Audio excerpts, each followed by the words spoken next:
जिला कोर्टे द्वितीय राष्ट्रीय लोक अदालत अनुष्ठित। गजपति जिला पारलाखेमुंडी कोर्ट ठारे आज 10टा ठारू प्राय 3टा जाए द्वितीय राष्ट्रीय लोक अदालत कार्यक्रम अनुष्ठित होइछि।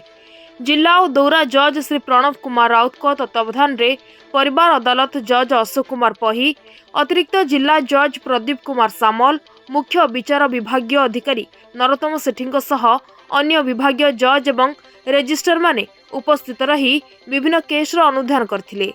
एही अवसर में विभिन्न क्षेत्र में मोट 5,543 कोटी केस रहितबा बेले सेथिरु 3,724 कोटी केसर समाधान करा जायतिला।